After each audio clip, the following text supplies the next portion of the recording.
Serbisyo Publiko. Sa Bacolod, Aksyon! Balita Evening Edition. Magadulong sa inyo sang mga nagapanguna nga balita lokal, national, international, sports, kag entertainment. Aksyon! Balita Evening Edition. Kagkaroon ang inyong news team. Una sa balita, una sa aksyon. Mayong gabi syudad sa Bacolod, Western Visayas, kag Bugos nga Pilipinas. Welcome na sa pagpangalagad sa Aksyon Balita Evening Edition. Karon nga adlaw Lunes, Marso 30, 2020. Makitan man kita sa amon na live sa official Facebook page kag YouTube channel sa Aksyon Radyo Bacolod kag mabatian pagi sa www.aksyonradyobacolod.com.ph. Kaming inyo mga tagbalita. Aksyon and Defensor. Kag Aksyon Dale Salazar para sa mga headlines sa mga balita lokal. 57 ka mga lugar sa Negros Occidental ginpaidalom sa lockdown. Nagulo ka persona na dakpan sa Banwasang Tuwoso nga nagbayular sa una nga implementasyon sang lockdown. Sa balita national, 1 milyon ka PPEs nga ginbakas ang DOH para sa mga frontliners kag private hospital. Floating quarantine hospital plano himuon sang Department of Transportation. Kag sa aton balita international, voluntary national shutdown sa US ginpalawig ni President Trump bangod sa COVID-19.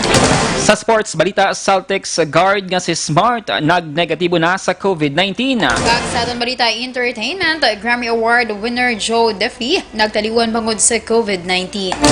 Detalye sang mga balita lokal pagkatapos gid lamang sini.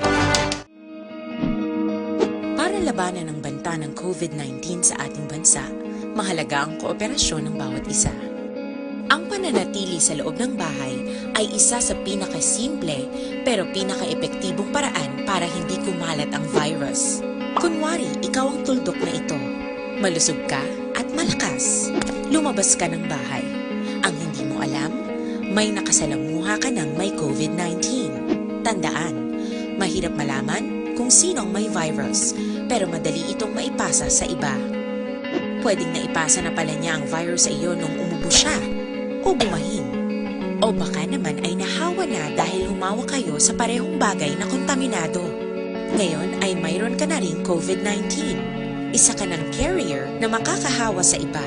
Dahil maaaring ilang araw pa bago lumitaw ang sintomas na ubo, sipon, hirap sa paghinga at lagnat. Pwede ring wala kang nararamdamang sintomas, ngunit nakakahawa ka pa rin. Pag-uwi mo sa bahay, maaari mong mahawahan ang iyong pamilya. Kasama na rito ang lolo at lola mo o ang mga magulang mo na may edad. Sila ang may pinakamahina na depensa laban sa virus. Ang mga may sakit sa puso, diabetes, high blood, at iba pang pre-existing conditions at mga buntis, mahina ang panlaban sa COVID-19. Kapag na-infect ang taong mahina ang immune system, posibleng magkaroon siya ng malalang karamdaman at kailanganing dalhin sa ospital. Sa patuloy na paglabas ng bahay at pagpunta sa pampublikong lugar, tinatayang maaari kang makahawa ng 3 pang tao at sila makakahawa ng mas marami pang iba. 20% ng mga nahawa ay maaaring maospital at dadami ng dadami ito habang mas kumakalat pa ang virus. Bukod sa dumaraming COVID-19 patients, marami pang ibang may sakit ang nasa mga pagamutan. Ang mga pasyenteng malubhang-malubha na ang karamdaman, hindi na maaasikaso. Wala ring lugar para sa mga pasyenteng may ibang karamdaman. Kaya nating iwasan ang patuloy na pagkalat ng COVID-19 kung iisipin natin ang kapakanan ng iba. Kailangan nating isipin at kumilos na parang bitbit na natin ang virus para hindi ito kumalat pa sa iba. Sundin ang social distancing. At hanggat maaari, manatili sa loob ng bahay. Kung talagang kinakailangang lumabas, panatilihin ang 1 metrong layo sa ibang tao. Maging malinis din sa katawan at sa kapaligiran. Parating maghugas ng kamay gamit ang sabon at tubig. At i-disinfect ang mga bagay na madalas hinahawakan. Ang mahalaga, mapabagal natin ang pagkalat ng COVID-19. Para mas kakaunti ang mga kailangang magpa-ospital at mabawasan ang mga Pilipinong magkakasakit. Magiging epektibo lamang ito kung mananatili tayo sa bahay. Sundin ang social distancing. Isang maliit na sakripisyo para sa buhay ng kapwa nating Pilipino. Tulong-tulong tayo. Let's beat COVID-19. Ito ka mga importante nga mapamagi agud mapungga ng paglaptas ang Coronavirus Disease 2019 o kung COVID-19 sunod sa World Health Organization o kung WHO. Una, ugalion na masami nga pagpanghugas ang kamot agud mapasigurong katinlo sa kaugalingon. Ikaduha, likawan man ang masami nga pag-uyat sa ilong kamot kag baba. Ikatatlo, tapunan sang tisyo kung kamot ang baba kung ginaubo. Ikaapat, likawan ang pagpadulong sa aksyon. Alas 6:14 sa Aksyon Radio Philippine Standard Time kagaron sa Italy na sang mga balita lokal.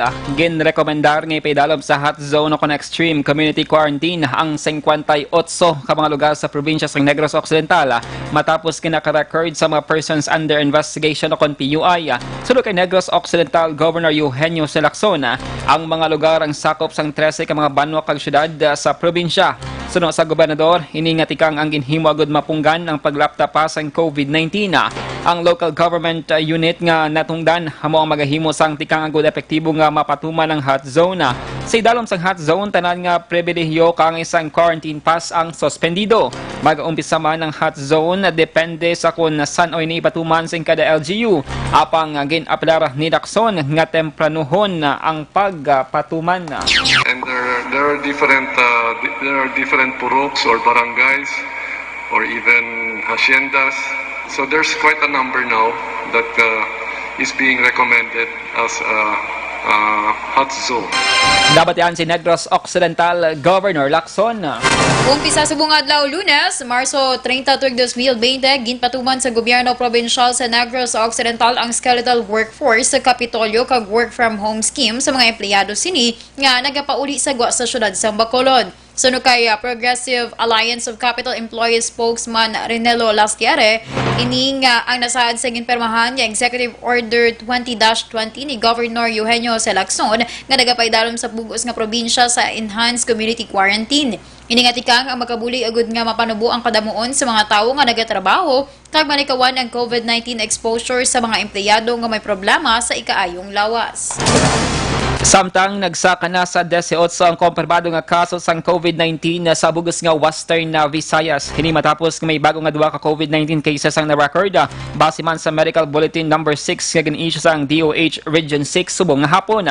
Si patient number 17 ang saka 44 anyos nga lalaki gikan sa mga syudad sang Iloilo nga mayara sang travel history sa Manila. Sunod sa DOH Region 6 ang nag-improve na ang kondisyon ni patient 17 pero naka-isolate sa gihapon. Samtang na-trace naman ang 3 ka mga persona nga nakakontak sa iya. Ang COVID patient number 18 ang isa ka 51 anyos nga babae gikan sa probinsya sang Iloilo kag asymptomatic.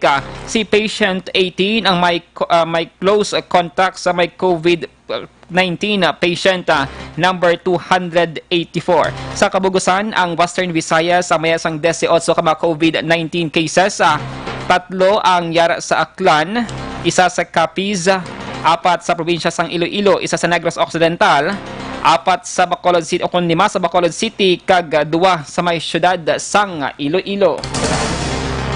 Nagapanawagan ng Bacolod Interagency Task Force Against COVID-19 sa 25 ka mga persons under monitoring kung PUMs nga hindi na mag-contact sa mga Barangay Health Emergency Response System o kung BHERTS. So, kay Dr. Grace na ng spokesperson sa task force, ang 25 ka mga PUMs ang wala na nag-contact sa health center o kung sa BHERTS nga posible, nagsaylo na sa balay. Tugang panitan, hindi nila mapalayag ang ngalan sa mga PUMs nga mukuntani ang may social responsibility nga magpahimunong sa sulod sa balay bangod mayara sila sa travel history sa lugar nga apektado sa COVID-19. Nagapangabay si Tan sa 25 ka mga PUMs nga liwat nga magpahigangot sa BHERTS para sila ang ma-monitor kag may baluan ang ilang sitwasyon. Samtang nagapakita sa datos ng task force nga may 5 naman ka mga PUMs ang nagabatsyag sa mild symptoms Kag sila ang kinakabig na nga patient under investigation kag ginabisuhan nga padayunon ang self-quarantine. Why na siya nag-contact sa health center niya? Hindi na makontak sa iya Hertz. Kung may magkagto, wala na sila. Hindi na mabalaan kinag-transfer, nag-balay kundihin. Hindi ilan ang obligation kung nag-travel man sila. So para ma-monitor man sila liwat mabalaan ang situation nila. Ang kabahin sa pagpahayag ni Dr. Grace Tan. Sa dugang pang balita lokal, nagkradak pa ng masobra 10 ka mga persona sa banwa sang Toboso matapos nagbayularan sa ginbatuman nga lockdown sa mga banwa bangon sa COVID-19. Sunod kay Police Captain Ellen Rebosquillo, Officer in Charge sa Toboso PNP, madamo sang balibad sa mga nagkaladakpan apang sila ang gin-kustodiya sa gihapon. Sunod kay Rebosquillo, paghilwayon lang mga ini makaligad ang 12 ka oras kag wala man sang may ipasaka nga kaso batok sa ila. Sa nabaloan isa ka konsehal sa mga banwa ang person o patient under investigation o POI sa COVID-19 apang nagnegatibo man sa masakita. Ang lockdown sa banwa sang Toboso ang magalawig tutob Abril 5, 2020.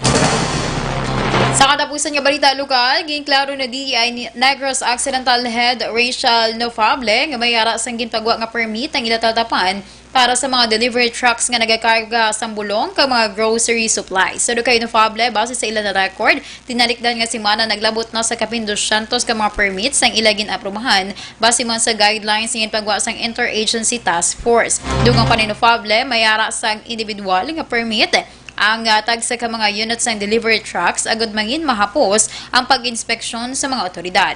Iningalihok sa DTI, sunod pa kay Nofable ang kabayan sa gipatumon nga enhanced community quarantine sa syudad sa Bacolod kag sa Negros Occidental na nag-umpisa subong nga adlaw. Sa piyak kamahin, nagapabilin nga skeletal force ang mga empleyado nga nag-duty sa tatapan sa DTI magluwas lamang sa mga personnel nga naka-assign sa price monitoring unit. Una sa balita, una sa aksyon. Lasay sa 20 Action Radio Philippine Standard Time, hugali ang pag-inom sang DTX 500, baon ng DTX 500, ang may 3 ka mga anti-diabetic properties, quarantine nga panubos ang glucose, V-Syn nga nagakontrol sa mga blood sugar, kag polypeptide nga may kaangay nga epekto sang insulin. Mag DTX 500 capsule sa kada adlaw ang produkto nga DTX 500 ang pwede na ma-order kag ma-deliver sa inyo mga balay. Magbisita lamang sa www.kalusuganyan.ph or pwede man i-check ang Kalusugan Yan Facebook page. Detalye sa mga nagapanguna nga balita nasyonal pagkatapos gid lamang sini. Ikalat ang totoo, mga dapat alam mo na sa COVID-19. Mga benepisyo ng paghuhugas ng kamay. Ang paghuhugas ng kamay o hand washing ay isang gawaing pangkalusugan at isang mahusay na paraan upang makaiwas sa mga impeksyon o sakit na dulot ng mga mikrobyo gaya ng mga bakterya o virus. Tunay nga na ang paghuhugas ng kamay ay isang mabisang panlaban sa mga sakit gaya ng pagtatae o diarrhea, ubot-sipon, trangkaso at iba pa. I-viral, i-share, ikalat ang totoo. Hatid ng MBC Manila Broadcasting Company, stations DZRH, Aksyon Radio, Love Radio, Yes the Best, Radyo Natin at Easy Rock. Ikalat ang totoo, mga dapat alam mo na sa COVID-19. Ang mga hakbang upang maprotektahan ang sarili laban sa COVID-19. Ang mga payong ito ay maaring sundin ng lahat, ngunit napakahalaga ng mga ito kung ikaw ay nakatira sa lugar na may COVID-19. Hugasan ng madalas ang inyong mga kamay. Iwasan ang paghawak sa iyong mga mata, ilong at bibig. Takpan ang iyong bibig pag-uubo at babahing. Iwasan ang matatao na lugar at malapit na pakikipagsalamuha sa taong may lagnat o ubo. Manatili sa bahay kung ikaw ay may sakit. Kung ikaw ay may lagnat, ubo at hirap sa paghinga, magpakonsulta agad. Ngunit tawagan muna ang doktor o ospital. Kumuha ng impormasyon sa mapagkakatiwalaang otoridad. I-viral, i-share, ikalat ang totoo. Hatid ng MBC Manila Broadcasting Company, stations DZRH, Aksyon Radio, Love Radio, Yes the Best, Radyo Natin at Easy Rock. Ikalat ang totoo, mga dapat alam mo na sa COVID-19. Ano ang social distancing? Ang social distancing ay tumutukoy sa pag-iwas sa mga matataong lugar at pagpapanatili ng 2 metrong distansya mula sa ibang tao kung maaari. Isa ito sa mga paraan upang maiwasan ang pagkalat at pagkahawa sa COVID-19. I-viral, i-share, ikalat ang totoo. Hatid ng MBC Manila Broadcasting Company, stations DZRH, Aksyon Radio, Love Radio, Yes the Best, Radyo Natin at Easy Rock. Ikalat ang totoo, mga dapat alam mo na sa COVID-19.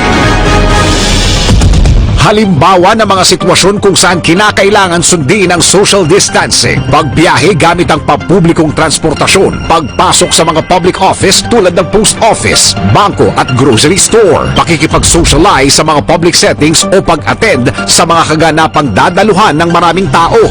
I-viral, i-share, ikalat ang totoo. Hatid ng MBC Manila Broadcasting Company, stations DZRH, Aksyon Radio sa Aksyon.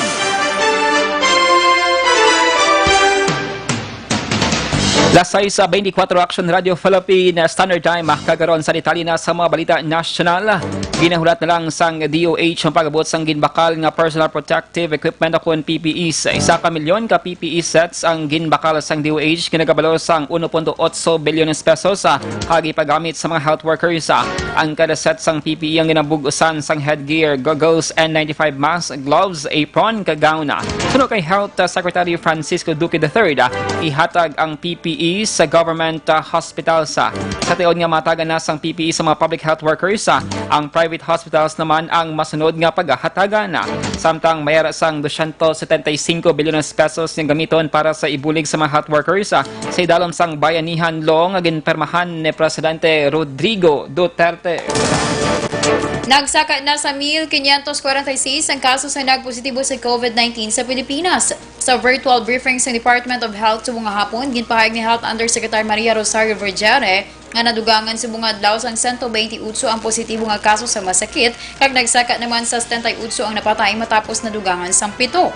Nagapabili naman sa 42 ang naka-recover sa masakit. Samtang nagpasalamat naman si Vergere tungod mas na nga nagdamo ang ginakuhaan sang sample sa diin, yara na sa 900 tubtub 1,000 ang ginakuhaan sang swab test sa kada adlaw.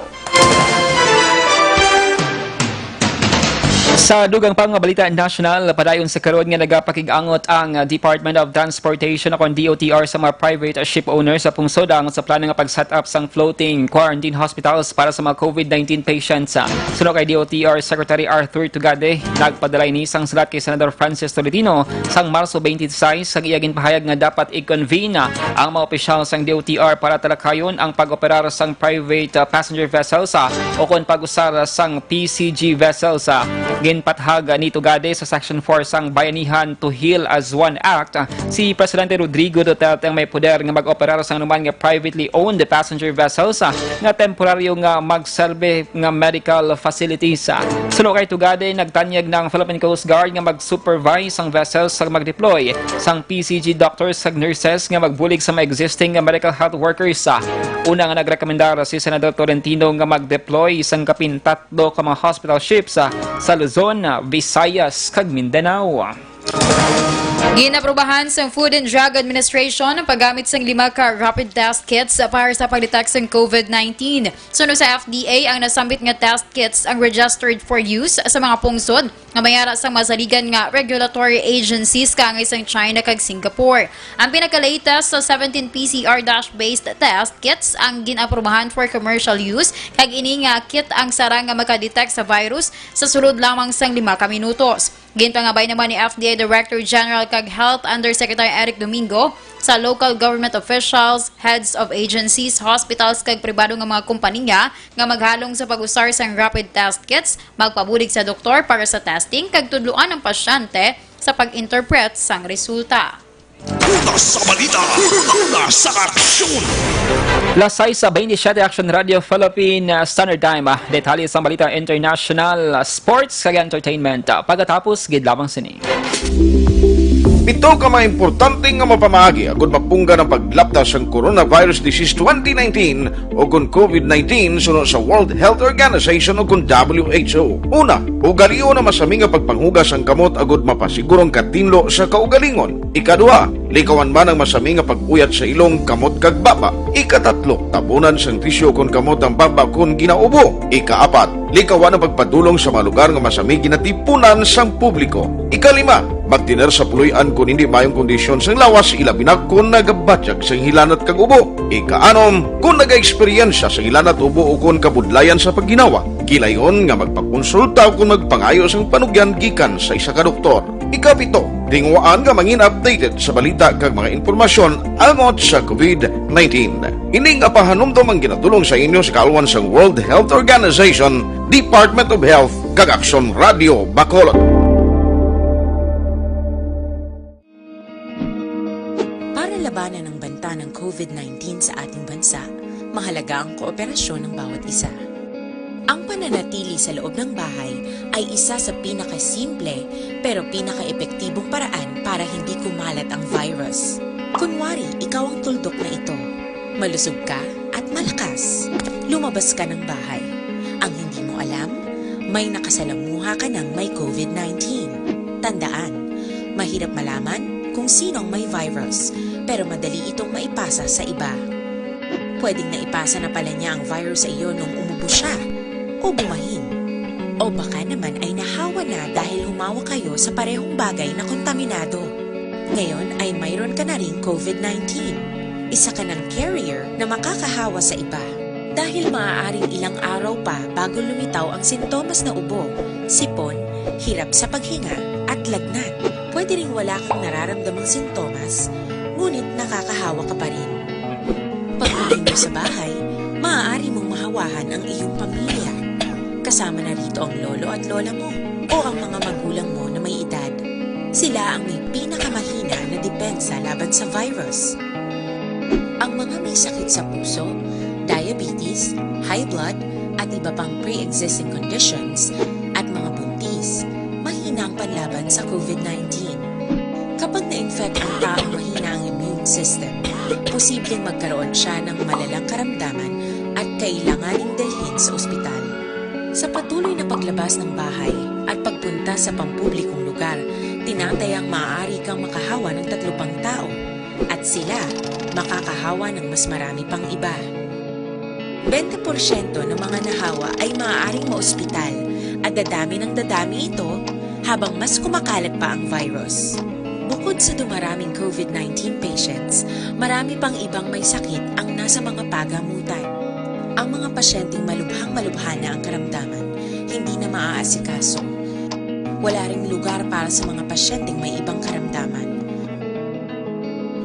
Kaya nating iwasan ang patuloy na pagkalat ng COVID-19 kung iisipin natin ang kapakanan ng iba. Kailangan nating isipin at kumilos na parang bitbit na natin ang virus para hindi ito kumalat pa sa iba. Sundin ang social distancing. At hanggat maaari, manatili sa loob ng bahay. Kung talagang kinakailangang lumabas, panatilihin ang 1 metrong layo sa ibang tao. Maging malinis din sa katawan at sa kapaligiran. Parating maghugas ng kamay gamit ang sabon at tubig. At i-disinfect ang mga bagay na madalas hinahawakan. Ang mahalaga, mapabagal natin ang pagkalat ng COVID-19. Para mas kakaunti ang mga kailangang magpa-ospital at mabawasan ang mga Pilipinong magkakasakit. Magiging epektibo lamang ito kung mananatili tayo sa bahay. Sundin ang social distancing. Isang maliit na sakripisyo para sa buhay ng kapwa nating Pilipino. Tulong-tulong tayo. Let's beat COVID-19.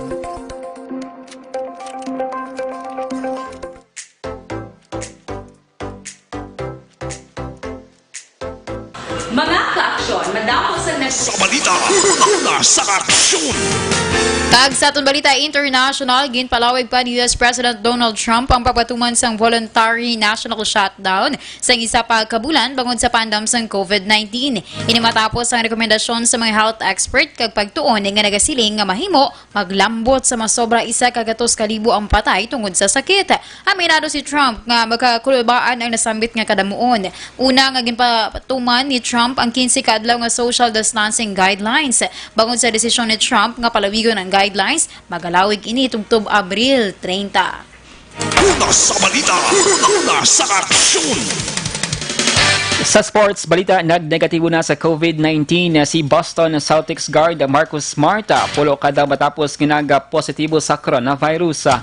Ginanunsyo ni Smart sa social media nga duwa na siya kadaw nga corona-free matapos nga gin-clear sang Massachusetts Department of Health. Nagpasalamat si Marcus sa tanan nga nagpangamuyo sa iya kag iya mainigi ng himo para sa mga naapektuhan sang masakit. Suno kay Smart nga Marso 14 sang ini ang ginpahidalom sa COVID-19 test kag nakuha ang resulta pagkatapos sang 5 kadlaw. Kapin 14 ka mga NBA team members ang nag-positibo sa COVID-19. Lakip na diri si Kevin Durant sang Brooklyn Nets kag Rudy Gobert kag Donovan Mitchell sang Utah Jazz. Sa pinakauli nga datos sang Amerika ang may masobra 142,000 nga kaso sang COVID-19 kag 2,490 ang napatay sa amo nga masakit. Una sa balita, una sa aksyon! Kag sa atong balita entertainment, napatay bangod sa COVID-19 ang singer-songwriter kay Grammy Award winner nga si Joe Duffy. Sa atong Biyernes, ginanunsyo sa iya publicist nga ang 61 anyos nga singer ang positibo sa COVID-19. Si Joe Duffy ang duha ka beses nga na-nominate sa Grammy Awards kag sa atong 1998 nagdaog siya bilang na para sa Best Country Collaboration with Vocals category sa kanta nga Same Old Train. Kalakip man sa mga kanta nga ginpasikat sa ni Duffy, amo ang John Deere Green. Una sa balita, una sa aksyon! Lasay sa 34 Aksyon Radio Philippine Standard Time. Inyo nabatian ang kabugusan ng mga balita sa Aksyon Balita Evening Edition. Karon nga adlaw Lunes, Marso 30, 2020. Saluwat kaming inyo mga tagbalita. Aksyon and Defensor. Tag-Aksyon Day, Salazar. Una sa balita, una sa Aksyon sa Bacolod Aksyon Radio.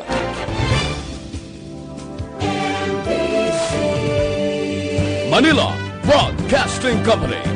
Sa balita, komentaryo, isyu, serbisyo publiko. Aksyon Radio! Sa Bacolod, Aksyon Radio! Aksyon!